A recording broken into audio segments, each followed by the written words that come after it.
Live from Plant Lab in Austin, Texas, this is Stacker.News Live!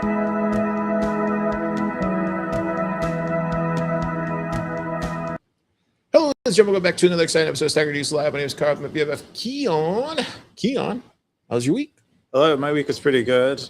I slept like crap the last 2 days, so this should be interesting. I'm waiting to. I haven't slept this poorly in a while, and I'm wondering if I'll like break into a mania of some kind at some point if I don't.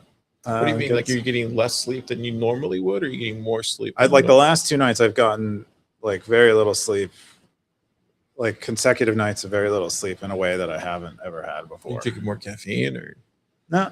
I drink 1 cup of coffee a day. I'm pretty chill with caffeine. So for me, I don't know why. I was just like, I'd wake up and I don't want to go back to bed. This is you where gotta trust your body. This is where audiobooks come in. I know you're not a fan of audiobooks, but if you play an audiobook, that usually gets me to sleep right away. Yeah, I'm not distracted by thoughts or anything. Like I don't really have. I'm like one of those. No, I mean you just get bored.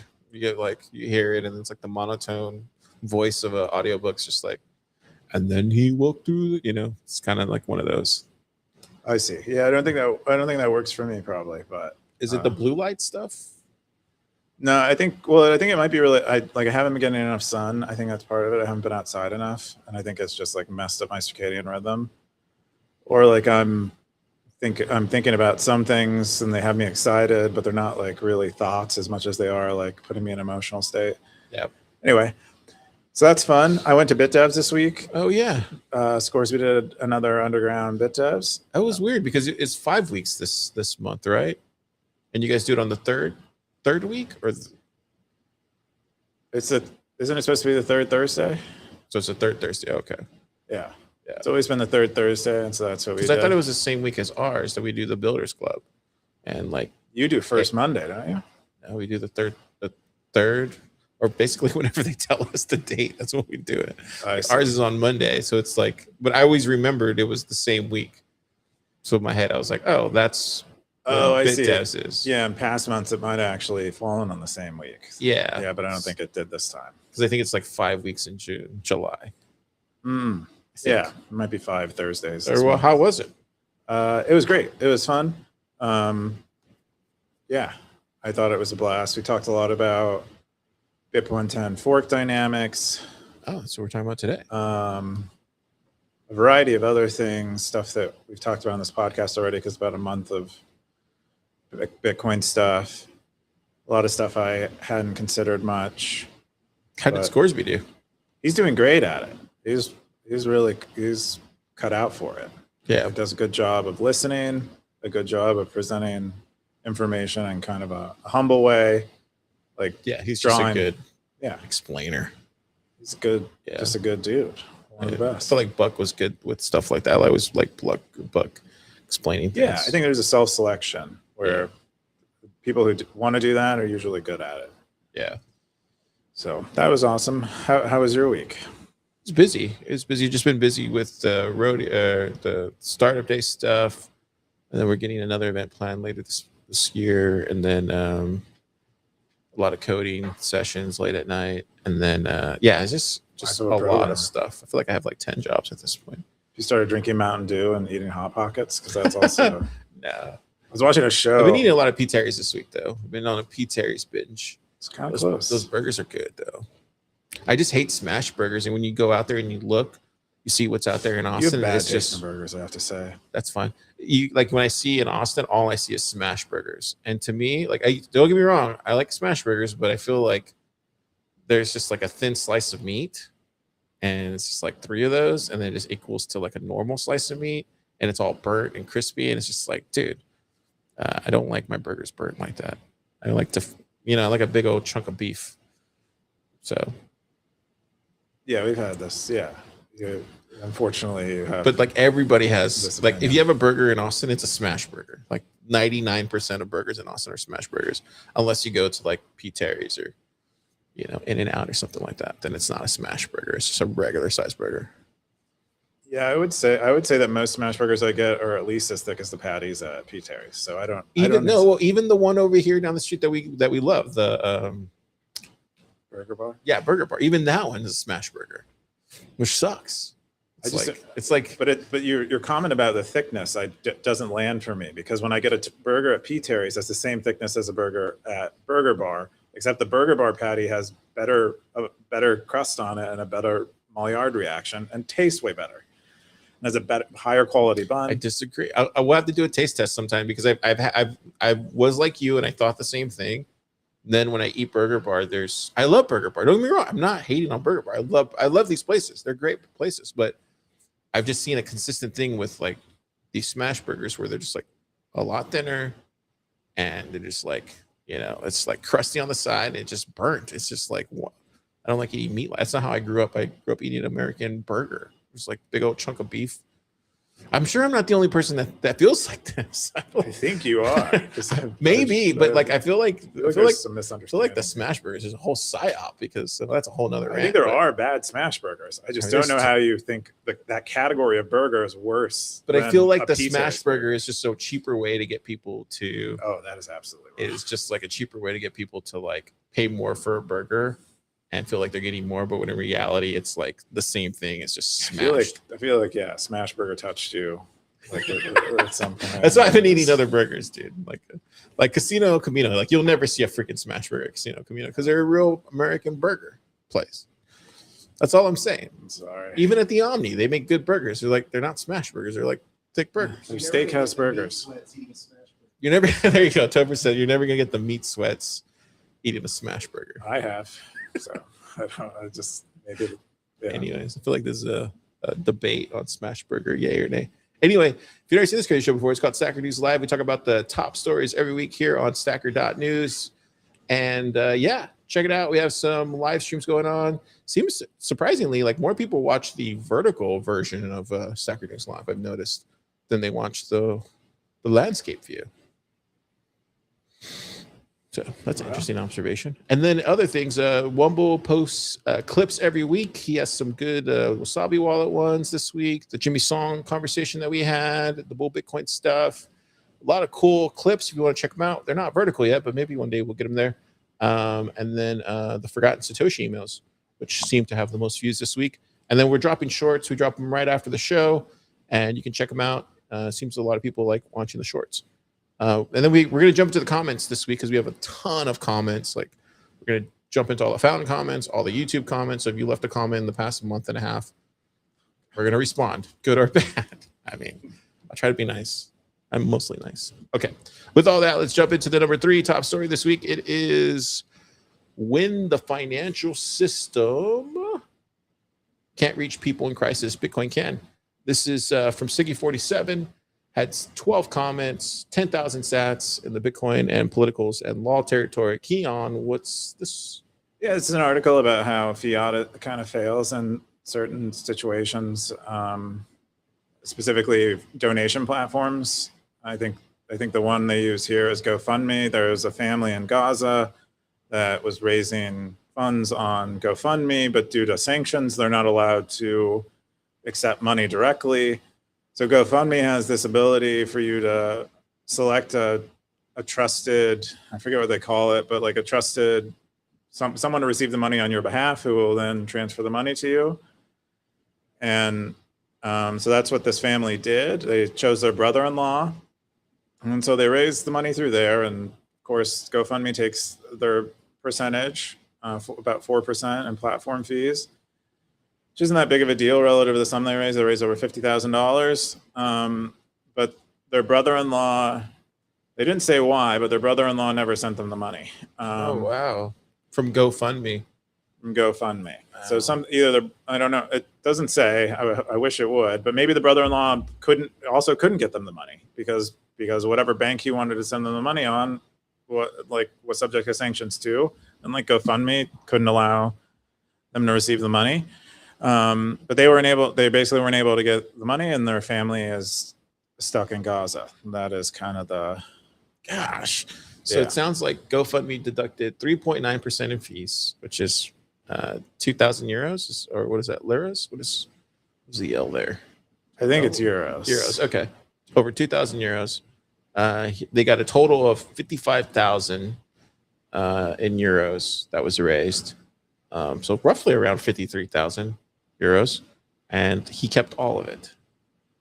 Did they say like what happened, or was there anything No, else they as just kind far of as they like, didn't really get into why the money didn't eventually get to them from their brother-in-law, but they kind of just they use that to motivate a story about how fiat is broken, and crowdfunding on fiat is broken, especially in these situations where you're not like in a Western country, and maybe governments and banks don't want you to receive any money. well, remember we saw that with the whole trucker thing when that was going on. Mhm. Do you remember that? Mhm. And then I forget who interceded, but a Bitcoin interceded, and then they had all this money that was able that was basically raised, and then they were able to give that to the truckers during that protest. I think also I think they were reusing the same address for donations, and then I think some people ended up getting in trouble and their bank accounts getting shut down. The people who donated to them, Mm. so it wasn't they were using Bitcoin, which is a good idea, but they did not use it effectively. But it did end up, I think, getting many of the truckers help, and so it was good in that way. It just failed in an important but less important way. Yeah. So they used this article to motivate this, like discussing Bitcoin and Bitcoin fundraising platforms like Geyser and Agora. Geyser's been around for a long time, and they've been doing this kind of thing for a long time. And then they talk about the various issues that still exist even when you're using freedom money like Bitcoin, and you can avoid like the sanctions and the regimes and stuff like that. And the main issue is sort of related to the failing that GoFundMe had, where you end up, or it's just an issue of trust and accountability. It's like, how do you know that the thing that you're giving money to is actually legitimate, and they aren't just taking your money? And how does trust work and stuff like that in these situations? And they get into a discussion about that in that article too. It's just a good article about monies and money problems that are kind of tangentially related to, like, when you get outside of like the structure of the money and whether you can send it to someone or not, like what other realities exist, and one of them is like knowing you're sending it to the right person. Okay, so I've heard of Geyser before, so that's just mostly more for like Bitcoin projects and stuff like that. But I've never heard of Agoria. They're Agoria from is Soapbox. Oh, okay. So Agoria is more about like humanitarian efforts as opposed to like Bitcoin projects or something like that. Yeah, I think they might focus primarily on the humanitarian stuff. Oh, cool. Okay. It's also built on Nostr entirely, because it's from the Soapbox people who are also Nostr people. Nice. Okay. Well, there you go. But I think also Geyser's been rebuilt on Nostr, so there might not be much difference in that way. Check out Agoria if you looking to donate to different campaigns that are doing humanitarian efforts. Because I personally feel it's just better. A lot of these NGOs kind of have like, there's like a whole game to them, but I feel like when you can just donate directly to the people, I feel like that's like the best way. You hear a lot of stuff with like the Red Cross and like, stuff like that, where it doesn't actually get to the people that it's supposed to, and all those type of things. But yeah, it's sad to see GoFundMe kind of lose its way over time, because I remember it was when it got launched initially, it was such a because there was like Indiegogo, Kickstarter, and then GoFundMe came out, and that was like a big thing, and a lot of people were super grateful for that. And I've donated to GoFundMe's before from like people who pass away or whatever might happen, but I didn't know it got really bad, unfortunately. Cool. Let's jump into the number 2 top story this week. Is chain analysis is built into Spark. This is from Crew. 38 comments, 14,000 sats. Keyan, what's this? Yeah, someone at I think it's Spark or Second accused Spark pretty publicly, and it made the rounds a few days ago, of doing chain analysis on their wallets and transactions and users. They made that conclusion by looking at their like GraphQL schema, which is like their API, and seeing that their API had documentation referencing like chain analysis features. It turns out it's kind of fake news, or it's at least, you know, it's possible. It's at least not. This isn't a feature that I think is used by Spark. It could be used internally. They could be doing chain analysis internally. We don't know. Of course, they're running servers. We don't know what is running on them. But at least like the central claim here is wrong. And there was a bunch of back and forth and a bunch of like the CTO of Spark or Light Spark came out and discussed it. Then I believe the CTO of Second came out and said, we retract this statement. We've discussed it with Spark. We've discussed it with Breeze, and we're actually wrong. So they're not, this API isn't called when you're using a Spark wallet. I think the origin of this API was their prior product before they released Spark, before they had this state chain, this federated state chain that everyone is using. They had another like custodial product, or it was a little, the trust assumptions were worse. It's the one that I think Coinbase was using. I think Coinbase is one of Spark's first, or Light Spark's first big customers. And it had these chain analysis features in it. And I'm not sure how many people are using it now. I think they have a bunch of other customers, but I don't know. But they're distinct products is what it boils down to.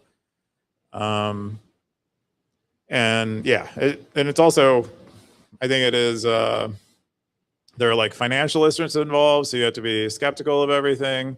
The guy who's making the claims and a lot of people making the noise about Spark are from a direct competitor. Incentives rule everything around me. Boom. Get the money. Yeah, and people get really weird and dishonest about their financial incentives. Like I think incentives rule everything around me. Boom, grab the money. Like anyway, Grubels was saying he was only calling Grubels, who works for Bark, was like, I have a moral obligation to call out Spark for doing this, and it's like, yeah, maybe you do, but we don't know if you do now, or if that's actually true. Everything around me. That should have been the title of this podcast. Because like you have a financial obligation too, and so it's worth. I don't know. You should be very careful with that kind of stuff, and especially when someone's like, I have to be honest. I'm morally obligated. Things like that. It should perk your ears up a little bit. Anyway. So they responded, and then what did he basically just said everything they said, that it's yeah, I've discussed this many times in the past, so we won't belabor the point. Spark allows for transactions to be hidden. I mean it's also one of those things too where it's like it's still early in their process, and I still don't understand where people are complaining about. Are they complaining because they're using chain analysis, or are they complaining because they haven't said they're like KYCing and doing that before? Like I'm still confused. Like where's KYCing what? Like I'm still confused on where are they upset with Spark about? Is it literally just because they're competitors, which I don't think is like over 100%.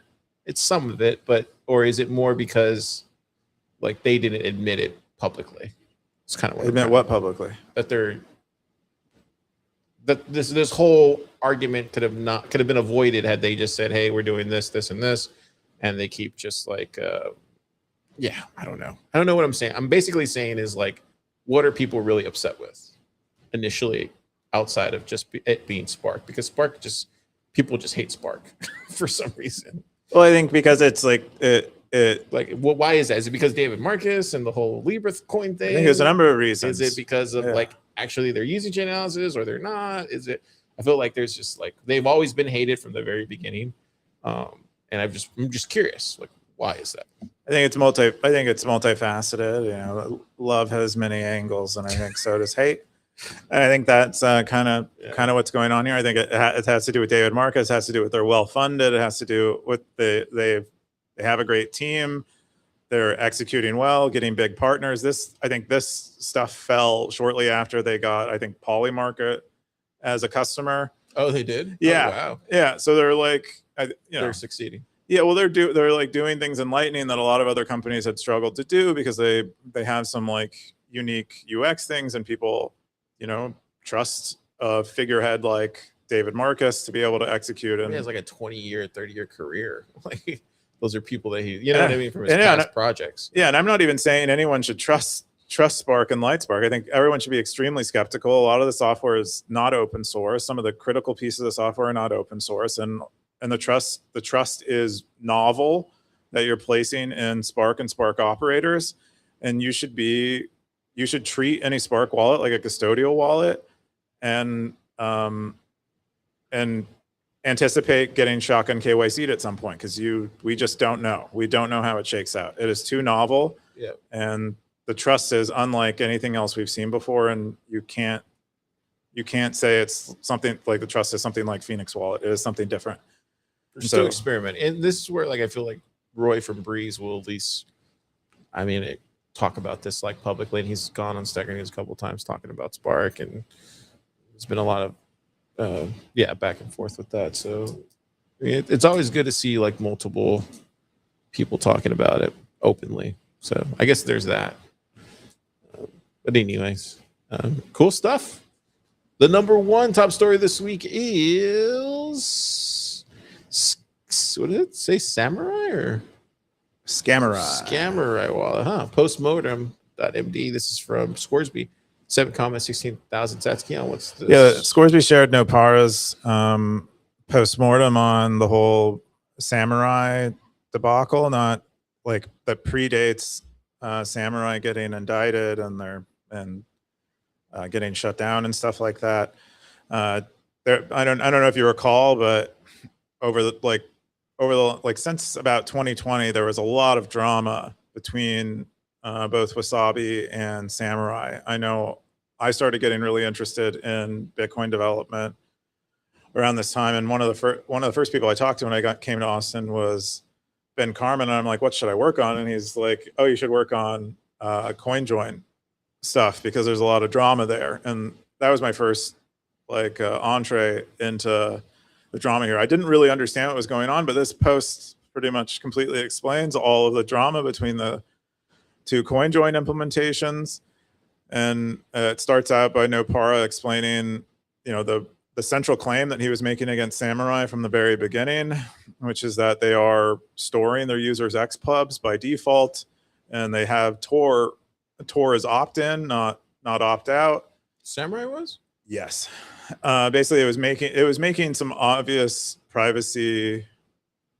It was failing in obvious ways with regard to privacy, and they were, in their opinion, they handled the feedback on that really poorly and explained it poorly, and then also attacked them. There are other, even predating that. I believe Nopara at the beginning here says that I think they forked their code, or they took ownership of their ideas and claimed that they co-created ZeroLink with, like, Samurai's founders and developers claimed that they co-created the early stages of ZeroLink when it was Nopara overwhelmingly based on commit messages. This is my reading of it. There's a lot of text in here, but anyway, this is like the whole saga from back when these protocols didn't exist to Keyan being in jail and awaiting appeal, and ZK Snacks not operating anymore, stuff like that. I found it really, really informative, because I was just all this time, even though that was like my first encounter with this like 5 years ago, I had not done the research and figured out what the heck everyone was talking about. What's the sock puppets thing? So he's getting harassed. Nopara documents having been harassed by Samurai people, and and more explicitly or directly harassed by the co-founders of Samurai. Death threats, other types of harassment to Nopara, and so that's him like documenting it and documenting the harassment, and just like why are they doing this? And I guess, and also another big feature in here is that when the servers were seized for Samurai, it contained many of the XPugs of many of their customers, and there are private communications in some of the testimony and government documents that the government published as part of their procedure or whatever, that show, I believe it's Keyan, being like, oh no, they have access to the servers, they're going to have access to the X pubs, more or less, which would allow someone to like unwind all of the privacy of the customers of Samurai. Anyway, it's a big honky beast, but What is this stuff? The criminal assist. What is all this stuff? Wow. This is like I think this is him saying that Samurai would accuse Wasabi of being involved in like laundering money. Like it was just kind of this rivalry, and how unfair. Nopara is saying how unfair it was. The megaphone was bigger than the product. Yeah, showing how much more successful Wasabi was relative to Whirlpool. Crazy. Where did Scoresby find this? This was in. This is just on Nopara's GitHub. Yeah, I assume. I mean, Nopara is on X and stuff. I assume he shared it there. Oh, he shared it there too. Okay. It's also on Stacker.News. You can tag him and he'll respond usually. Top comment was from Lutavo. He says Wasabi has always been much larger than Samurai. Anyone can verify this directly from blockchain data. This paper shows it. We use the number of fresh inputs as a proxy for popularity. You can see that during the ZK snacks period, Wasabi usage outperformed Samurai by a wide margin. Still a lot of Bitcoin though, on both sides. Yeah, but I mean, they're very profitable businesses. I think that's another motivation. That's like one of the reasons why Samurai has motive to harass Nopara and engage in bad faith arguments, because they're making millions of dollars. There you go. Yeah. Around me. Wow, I didn't. Yeah, I knew it was a lot of Bitcoin, but yeah, that's crazy. Let's hope they put that money to good use. Because now they're both shut down. Now they're just like open source projects, right? Mm-hmm. It's kind of like what the outcome ended up becoming for both of them. Yeah, so Samurai is shut down. Someone might be running a Whirlpool more recently, but Crew is running the most popular CoinJoin coordinator right now, and that is Wasabi based. Well, what did Solomon Search says that CoinOS remains my favorite LME exchange wallet, easy to use, trusted. Okay. What did that I don't know. It's irrelevant. Yeah, that's I weird. What that's about. Okay, cool. That's all the top stories this week. If you're interested in catching out more of these interesting stories every week, check out Stacker.News and get involved. Sign up. Do all the fun stuff the stackers do every week, and yeah, join them. We're gonna jump into. Before we jump into Womble's picks, we're going to jump into our sponsor. That's right, Bitcoin Quest. Bitcoin Quest is I think it's one of the best places. Let me put this graphic on the screen real quick. I still need to go back and fix this thing. Eventually, it will. Sorry, Phil. We'll get there.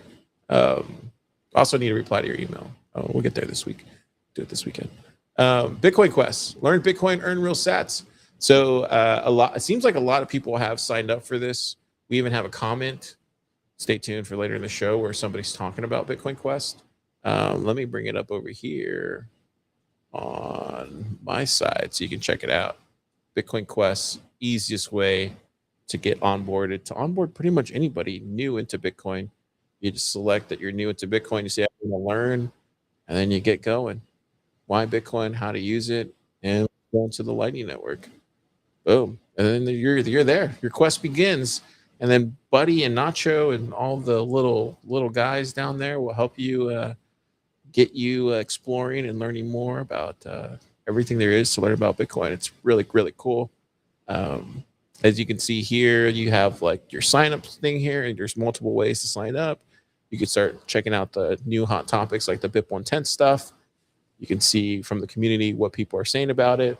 It's a really quick way to learn about some of the hottest topics that you see out there. Michael Saylor on Bitcoin control, Bitcoin treasury code stuff, all that kind of stuff. And then you can get into, the normal stuff, the stuff that we had to learn when we first got there, like the white paper, and start earning rewards. Look, I just got 25 points just from Nacho checking out some white paper stuff.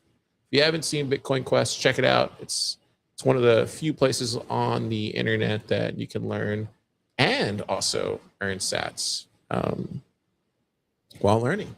Cool place. Bitcoin Quest, bitcoineducation.quest. Check it out. All right. With that, we're going to jump into our Wumbles picks every week on the wonderful world of Stacker.News Live. We go to Wumble. We say, Wumble, what's out there? What have we missed? And he says, you know, Car, this week I want you to talk about N64 retro gaming. And this is his post. I got into N64 retro gaming and I'm loving it. This is from Crim TechNet. 10 comments, 5,556 sats. I saw it looked like a cat right there. Sats. Keyan, did you read the story this week?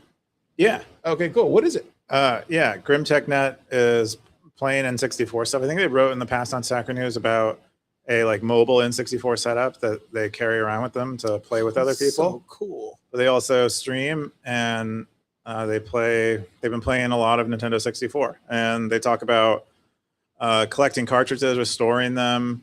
There's a bunch of them out there, and they talk about why they started doing this, and motivation primarily is like stress reduction, but also that they have fond memories of playing N64, and there are a number of games, like 500 games that came out for N64, and most of them they haven't played, and so they're playing through them. I think they have a stream where there's the people who are watching the stream vote on which games they're going to play, and they play them through. So I think like no matter how difficult the game, they will sit there and they will play them through.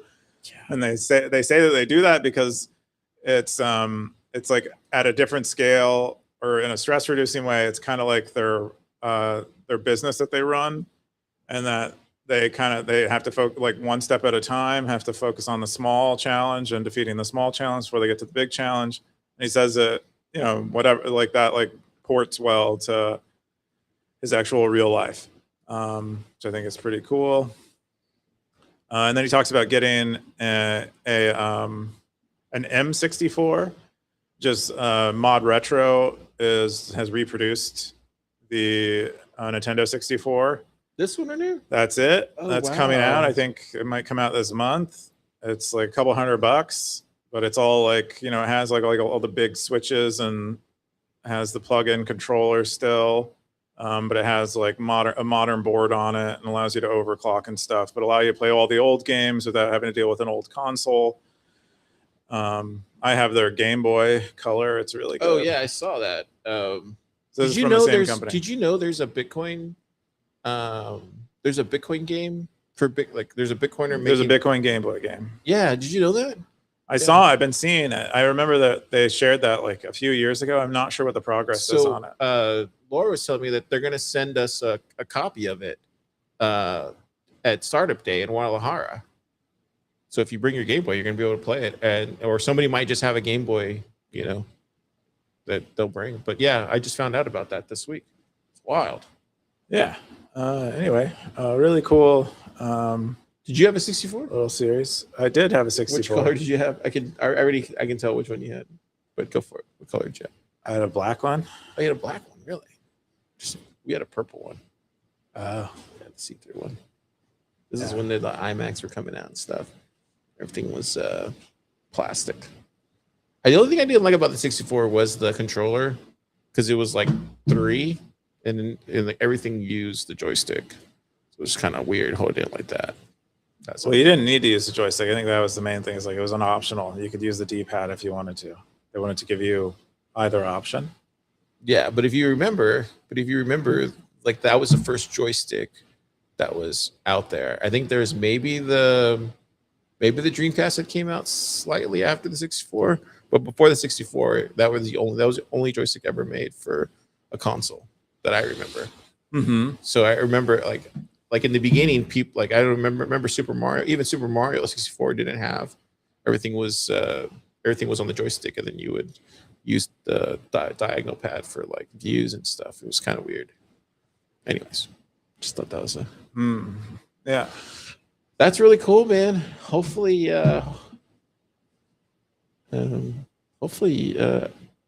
we don't have a 64. Do you know? And yours just plays Game Boys, right? You don't have like a ROM stuff, right? You just have the cartridges. Yeah, I like I just like cartridges on it. Yeah, I think my favorite game for 64 was Maximum. Was it Maximum Carnage? And then there was a True Lies game. I don't remember that True Lies, Arnold Schwarzenegger movie. That was another really fun game. Mm. Those were my two favorite. What were your GoldenEye, favorite? I think, is probably the best game that I played on it. There might be better games. That's the main one that I played and liked a lot. We also played a lot of Mario Kart. Yeah, the classics. Yeah. Did you play Star Fox 2? I did. Yeah, that was also a good game. Not as good as GoldenEye, in my opinion, but good. Dude, these were $50. I remember when they came out, they're like $55 per game. Just crazy. I'm always surprised. Maybe somebody knows in the comments, but why don't people just continue making these games like even after they're like? Do you know what I mean? Is it just because of the manufacturing, or is it because they do keep making M64 is coming out with brand new games for that the art cartridges though? Yep. Oh, cool. And you can several of the cartridges that I own for the Game Boy Color, also brand new games that were never released. Yeah. I feel like that's making a comeback. Cool stuff. Womble's question was around, in your opinion, what game console was the best for playing with friends?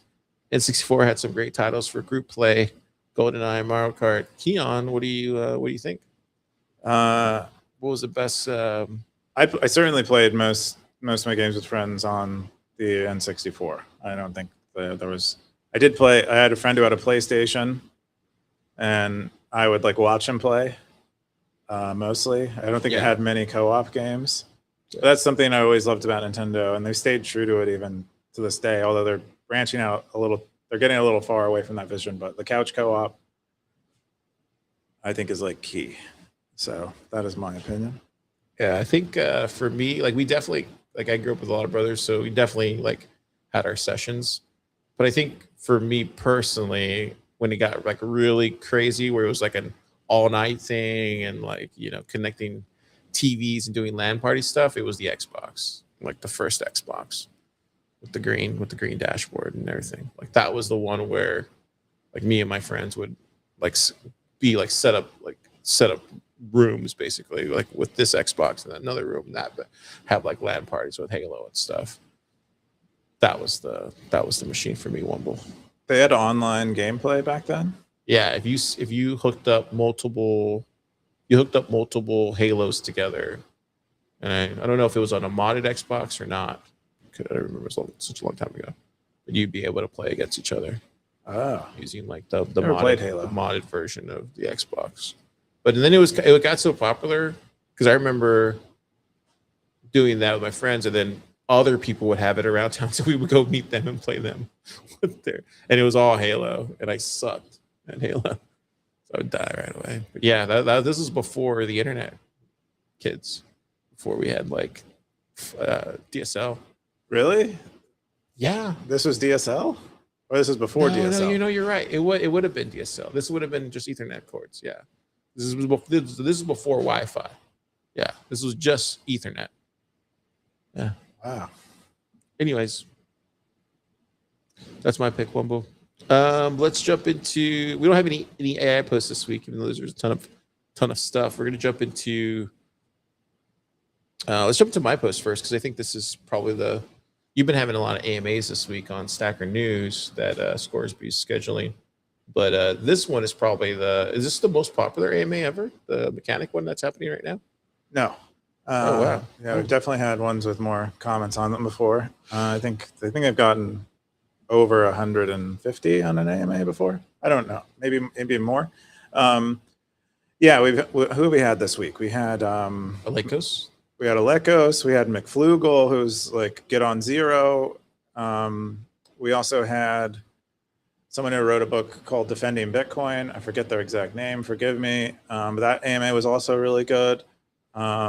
And we have Mechanic today, and tomorrow we have Paul Stork. But this Mechanic one is pretty good. I didn't ask him any. I feel like a lot of people want to get in here and kind of take shots, which is fine. Mechanic takes their shots back and at people all the time. I just asked him. I just wanted to get to know the man a little bit better because I don't really know much about them, and I kind of can't stand to listen to another podcast about BIP 110 stuff. So I asked some questions about that, and I've seen some videos from him. He seems like charismatic and seems to be pretty chill. And then, yeah, a lot of people ask about BIP 110 stuff. I think he mostly wanted to talk about BIP 110.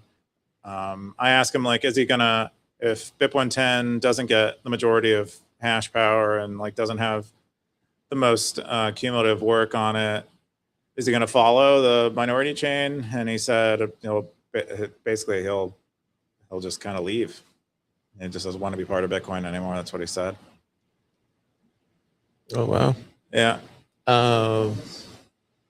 Yeah. Someone chimed in, had shared Topher's sentiment, and is like, I'm going to hold you to that. Or I'm going to do my best to hold you to that, or something like that, or remind you of this. So the one I wanted to bring up was this one, because I think this is me and Topher were talking about it right before the show, was the Schmitty comment one. So this one's from Jason Hughes, who's the VP of engineering at Ocean. So it's this document that he shared here, which I think is a interesting question that he asked Mechanic here. It says, did you advocate for or against Ocean publishing this seemingly thoughtful and accurate information for your users and customers? Why or why not? And why wasn't it ultimately published? And so Mechanic said there have been many attempts to agree on official comms regarding BIP 110 scenarios that were sadly fruitless. In the end, what happens next month depends on who you talk to, as well as how miners can prepare for it. Jason said what he believes to be likely and stated that they're his views in so doing. I didn't have access to what he wrote prior, didn't have the option of approving or disapproving. So it sounds like neither advocation or against was on his side from what I'm reading that. But let's get into the piece, because I think this is pretty informative, dude.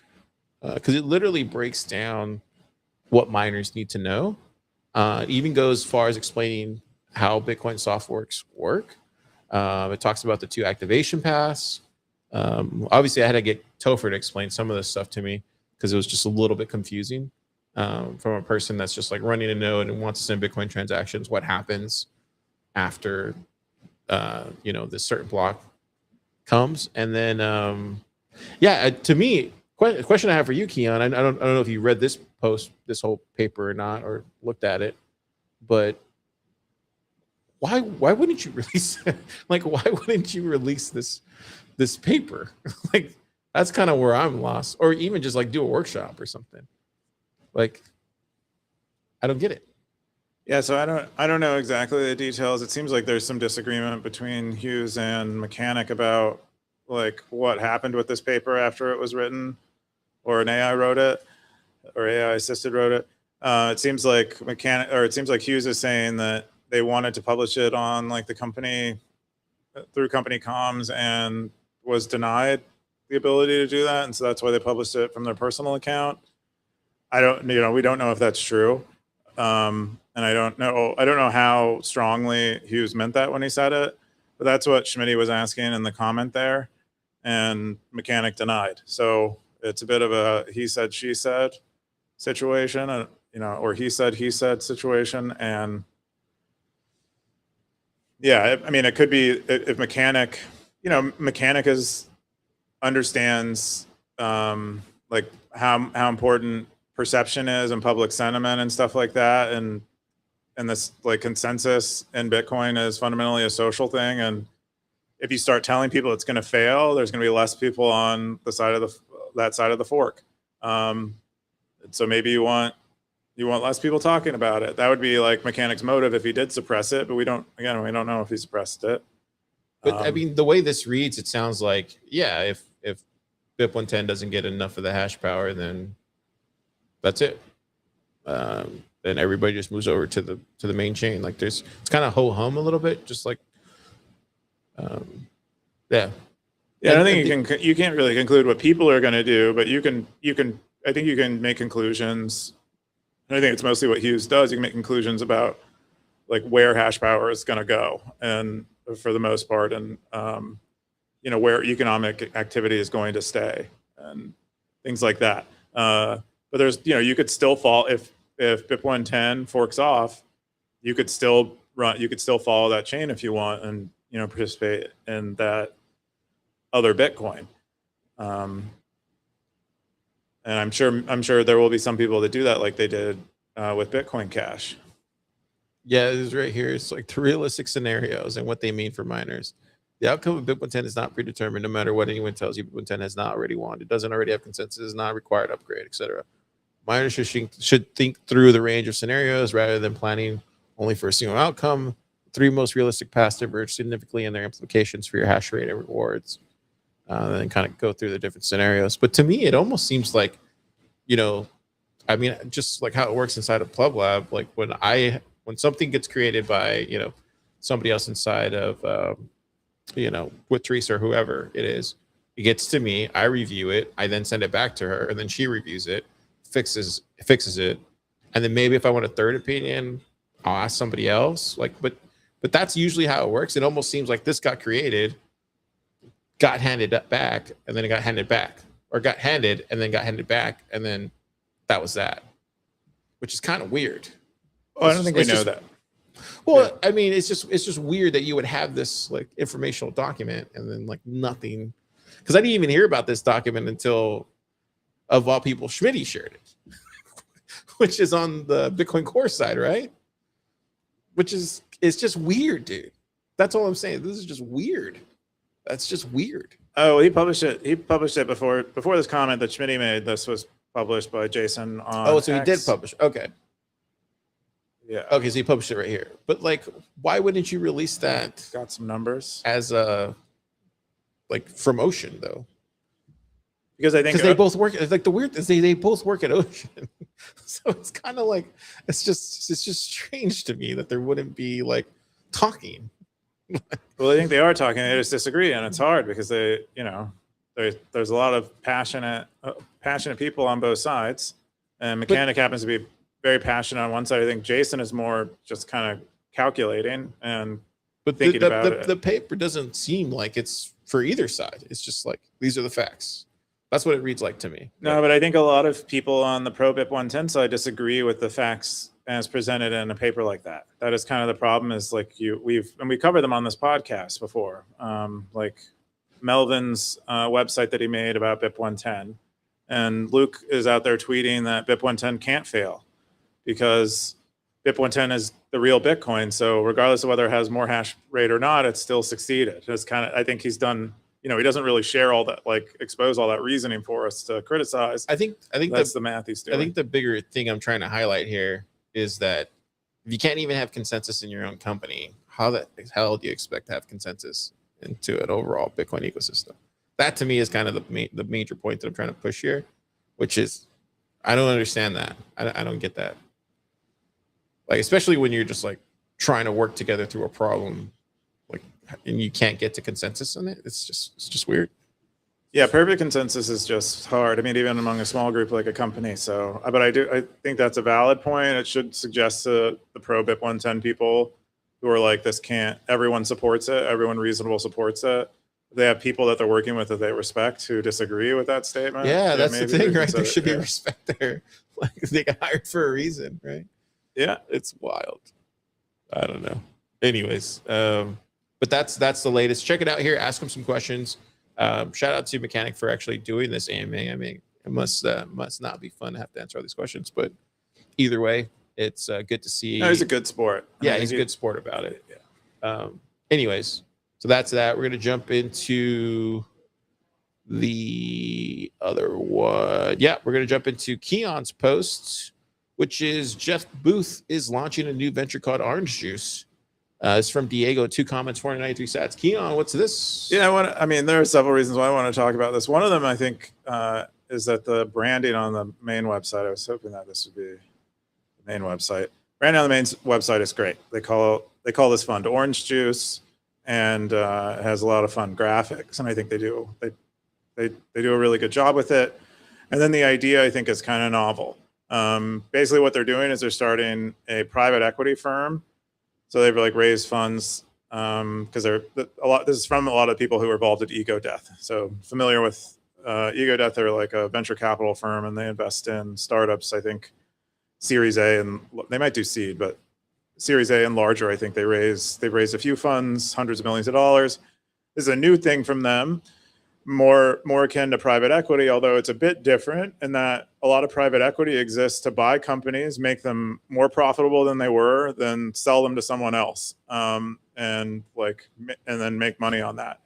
Their position is that they're going to buy these companies and hold them. They're specifically buying companies that generate cash flow, and then they are going to back it all with a Bitcoin treasury. So it's kind of like what we see in the public markets with these treasury companies, although they're using a similar playbook in private equity. And I'd guess they're going to get leveraged on all these cash flow generating businesses, because a bank loves nothing more than to give loans to cash flow generating businesses, and they're probably going to buy Bitcoin with it. And I think it's actually probably going to do pretty well. Not that I want this to be the majority of economic activity in Bitcoin, but this seems to be a trend, and it's at least a new idea that I hadn't considered or heard of before. We have someone in the lab. I wish Ted was here, but this is something Ted talks about a lot. He's like, if you really want to get levered up on Bitcoin and like decrease your liability, what you do is you buy something like a landscaping business or something that's generating cash flow, and then you do exactly this, where you convert all of that into Bitcoin. You take out loans, buy Bitcoin with it, you hold Bitcoin, you service the loans with the cash flow from the business, and you just keep getting more Bitcoin. And that's effectively what Orange Juice is doing, except with much more scale, because they've raised money from a variety of partners. And another thing I wanted to say is a lot of the team from Ego Death, and actually many venture capitalists in Bitcoin, their background is private equity.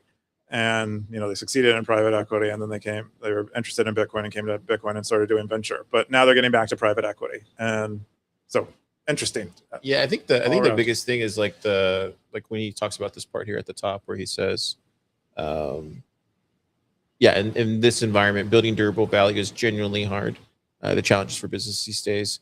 He goes, companies are pushed to chase short-term gains over sustainable growth. The deep problem structure of most companies today are financially engineered for a credit system. And so he's kind of basically just talking about how all these companies, like even the ag companies, are just like levered up. Like even Elon's companies like levered up. I mean, they're making cash flow. There's revenue there, but a lot of it's dependent on the government and all sorts of things. So it's good to see them finally return back to like sound businesses. And Jimmy Song always talks about this a lot. Like buying a car wash, like open up a car wash and take Bitcoin in it, stuff like that. So yeah, I think it's a great idea.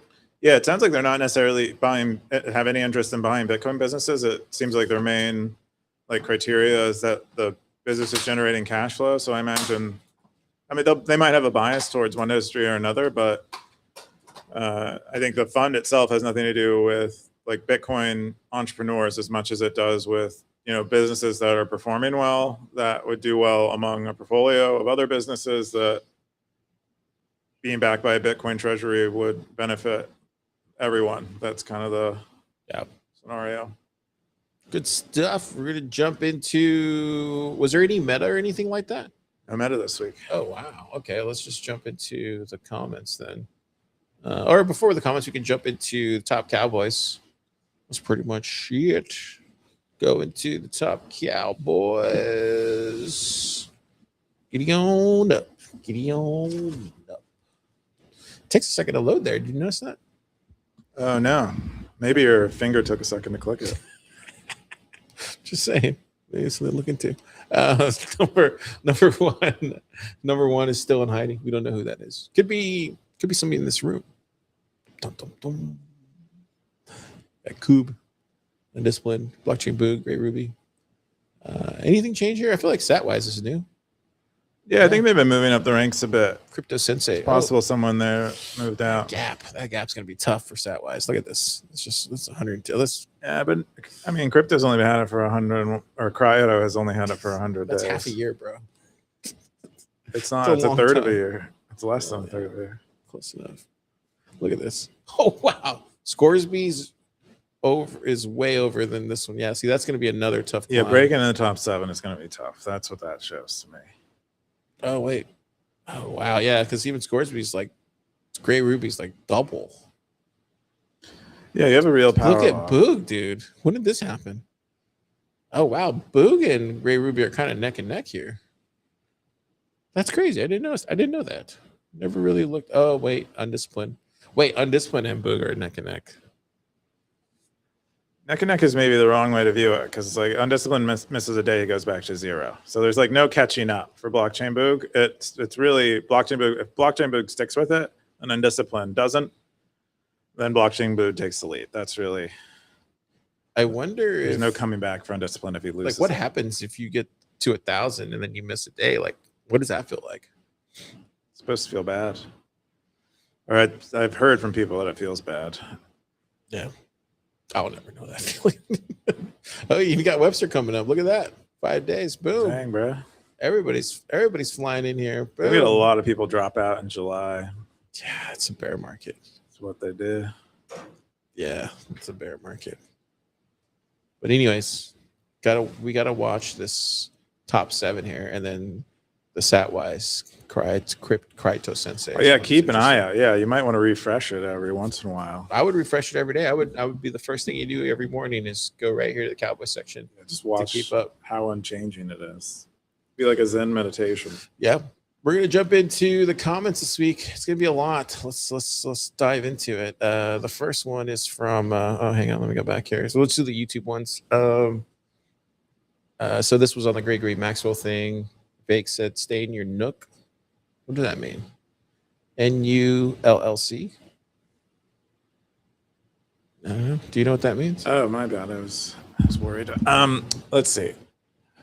Null C, stay in Null C. Oh yeah, I think that is Maxwell's handle on Reddit. There you go. Nice little fun fact there from Bake. We got Bit Lay. He says, "What?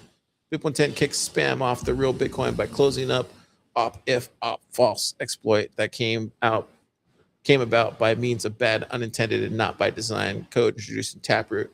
Patch was available. I forgot to hit read more. Available 22, but shut down." Wow, it goes into it. Oh, there you go.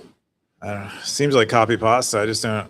No, this seems like one of those where you're just like up at night. You're just like watching. And you're like, this guy. Blah, blah, blah, blah. I don't. But I feel like this is just like the same thing I've heard said like a billion times. Yeah, dude, look, it goes into read more. I didn't even grab that part, so there's probably a whole paragraph there. It's just venting. Need Creation said, nice episode, gentlemen.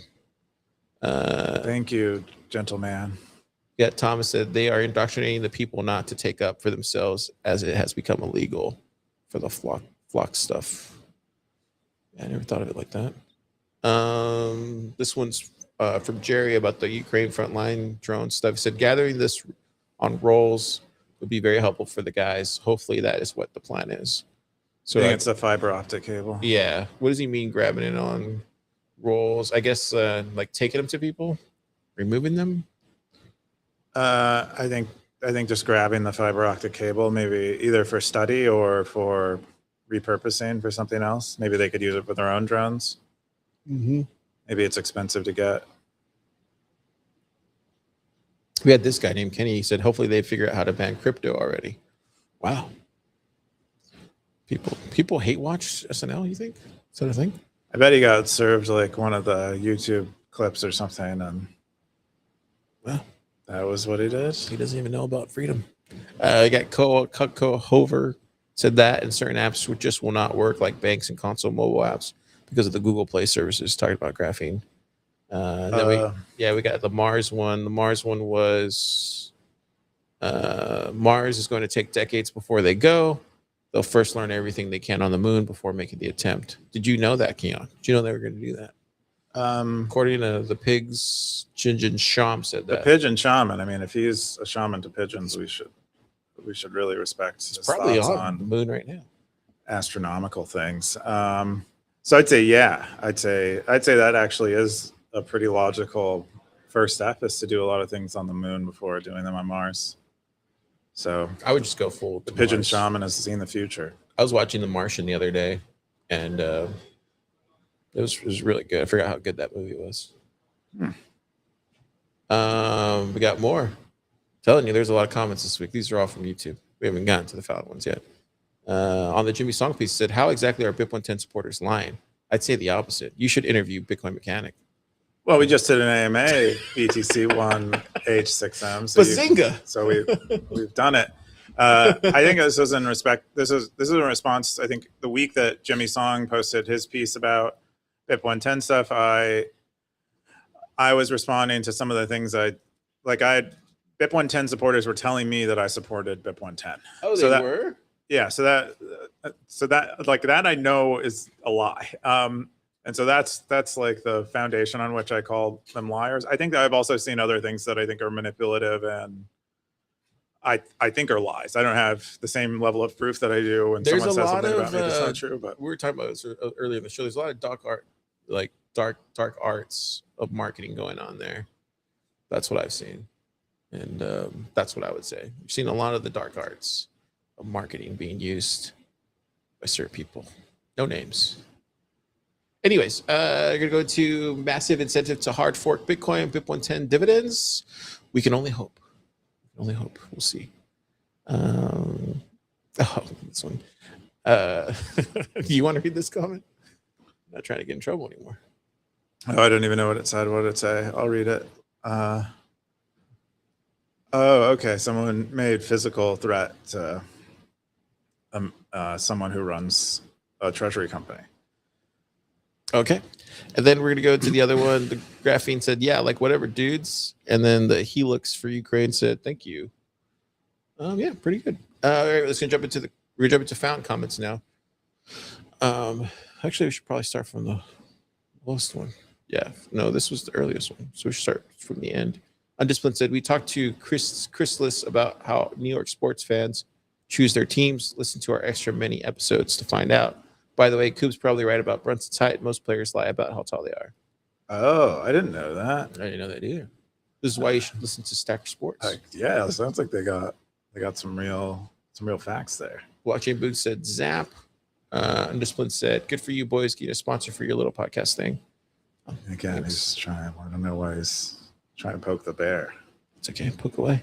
Blockchain Boost said, what does the SNL team think about Club Orange app? We already discussed that one. Oh, we did already? Okay. Yeah. All right, got that one. Blockchain Boost said, correction on the strike loan post commentary. I use my tax refund to buy Bitcoin to take out a loan and pay old fiat debt instead of directly paying off debt. No Bitcoin was purchased with the loaned fiat. He's talking about his post, right? Yes, that's right. Okay. Yeah, he uses tax refund to buy Bitcoin to take out a loan and pay. Okay, so he got new debt, of that new secured debt with Bitcoin that he used to pay off older debt. That so he like consolidated his debt by taking out a Bitcoin loan. And I recall that I misstated that on that podcast and was wrong about that. Blockchain Blue said Zap. Undisciplined said, wow, Car and Coop dropped shorts. Oh yeah, I've been doing that. And then where's this one here? Maybe when you guys get a real production over there at Stacker Sports, you guys can do some shorts. Wow, that's not nice. This is from last week. Undisciplined said this. He said, for more about Bitcoin Quest, tune into Stacker Sports next week. Oh, I guess they're going to have on film. We'll see. Oh, wow. Gray Ruby 100 sets. And then Undisciplined says, forget but never forgive when it comes. That was for episode 30. 230. Yep, okay. And that's all the comments. Forget but never forgive. Yeah. Oh, I prefer the other way. I think he was saying because I think I say that I like to forgive but not forget. Keyan, what are you doing this week? What am I going to be doing? I'm going to sleep probably because I'd really like that. Otherwise, I'm going to have a manic episode and run around naked in the streets or something. Nice. So probably sleep, probably work, probably yoga. I'd like to get back to yoga. That is a thing I'd like to do. How about you? What are you up to? I'm going to eat this sushi that I have here right after the show. But after that, probably I need to play with the 11 Labs audio stuff. So I'm going to do that tomorrow. I'm going to come in and get to play with some new stuff. What are you trying to do with 11 Labs? So they gave us a grant. So I'm going to try to see if I can wire in some videos there. And then I'm going to try to work on some dubbing stuff and sound effects stuff. So I'm going to try to do that. They gave you a grant of credits? Yeah, they gave us like 33 million credits. Dang. Yeah. That's pretty good. Yeah. So I'm going to play with that this weekend. So I'm looking forward to that. I want to see the Odyssey movie. But to be honest, though, like there's a lot of really good reviews. A lot of people that I trust that are like doing movie reviews on it have said great things about it. So I'm like, I'm itching to go, but at the same time, I'm like, I don't know if I could stand a 3 hour Christopher Nolan, blaring loud music. You told me thing. you weren't going to go see that movie. Yeah, because that's what I'm saying. Like, watching a Christopher Nolan movie is just like a whole thing, and I feel like if I'm going to watch it, I'm actually want to like be in a mood to watch a movie that long, and then because his movies are just like so freaking thumping. They're just like they're very intense. They're just like so intense, and they're just unrelenting sometimes. He's like the opposite of Kubrick. Yeah, I thought you were saying that you weren't going to watch it because of like the trailer looked bad. I know a lot of people had criticisms. Okay, it does look bad, but I've been hearing some reviews, and it sounds like it's actually like there's some terrible parts in it. It sounds like from what they said, but it sounds like it's actually a really good movie. I've been seeing interviews with Anne Hathaway, who looks great for her age. I don't know what kind of adrenochrome they're injecting in her, but she looks pretty awesome, and even next to Emily Blunt, who I think is younger. Really? Then, well, she's had kids, right? Like they both have kids. But I don't think kids make you like age more in the face. From what I don't want to comment on. It might, genetics are like a huge factor in these things. I feel like adrenochrome could also be one. So. I feel like if you saw my mom before she had kids and you see her after, yeah, there's a big difference. Yeah, I think the main thing that because you're talking about how attractive she was, right? Anne Hathaway. No, I was saying she looks younger. Oh, so she's not attractive. She just looks younger. She is attractive as well. Oh, okay. But she also just looks younger. But she hasn't had any kids. Yeah, I disagree with the statement that when people have kids, they get less attractive. I didn't say that. I just said that they look different. You just said something that was exactly like that. Yeah, all good. Don't worry. Women trying to walk it back. Women Let me do my dark arts. I'm trying to walk it back. Women love misogynists. Apparently. I feel like, because if you look at who the other person you said, Emily Blunt, she's had kids. That was your point that you already made. Yeah. Is that she had kids and therefore she's busted now. I didn't say that. You said that. It's exactly what you said. You just said that. Putting words in my mouth. I think I just like recorded you and I just played it back. Anyways, yeah, I guess that's another perk watching Odyssey. I didn't even think about Anne Hathaway that she was in there. I totally forgot about her. Yeah. Anyway, it does look. I've just been seeing a lot of clips from it, and I don't know. Looks like they're happy about it. Yeah, it looks like it's it doesn't look like Oppenheimer where I'm like, oh, I gotta go watch that. I don't have that kind of like, but it's like, it's a Christopher Nolan movie. It's an event. So I definitely want to see it and write my own review on Stacker.News. And wasn't that interested in seeing Oppenheimer. Just seemed a little too. It's a good movie though. Yeah, it was good. Just too loud. Also loud, but it just seemed kind of more contrived. Nolan films feel, I don't know, it feels like someone I know making a movie. There's something about it that feels a little more like raw relative to, even though they're very contrived too and heavily produced, and he has his own style. It's not like I don't feel like they're made to win awards. They just do. Does that make sense? Like they're made the way he wants to make them, and then they maybe do well. I don't know. That's the way I feel about them when I watch them. Is I don't feel like that he needs me to like the movie. Yeah. That he's like cares a lot about. Dude, I've been watching Christopher Nolan movies since when I was a kid, and I worked at Blockbuster. I remember the first time Memento. There's like this guy He came in. He's like, "You got to see Memento," and I had never heard of who Guy Pearce was, and I was just like, "I'm not gonna watch this." And then they're like, "No, you got to watch it," and everybody started talking about it. And then I went to watch it, and I was like blown away. I was like, "Who is this guy? I've never heard of Christopher Nolan." And then his next movie that he made was the Al Pacino one. And that one didn't live up to it. And then I kind of just forgot about him. And then it wasn't until people started saying that he was going to make the Batman, because it was supposed to be Aronofsky that was going to make the Batman, but he got to make the Batman. And then that was when everything changed. Like that was like, oh wow, like. Batman Begins was really good, and then The Dark Knight like changed things. That was when he really got on the map. Was after The Dark Knight. Yeah. I could see that. Before then, he had just made like a bunch of short films, and because he didn't go to film school, from what he said about it in interviews. So, I'm curious to see it. but I'm like Sounds like reluctant. you're gonna watch it. I'm reluctant to go watch it though, because it's a long movie, man. It feels more work than anything. It feels like work. If that makes any sense. I feel like most Christopher Nolan movies are work. Like Tenet, that was a lot of work, man. Yeah, I don't. Yeah, I think you just have to resign to not understanding it. I think that's how I got through Tenet. I was like, oh, these are pretty. This is interesting, and it's pretty, and fun. Actiony things are happening on the moving screen, but you can't.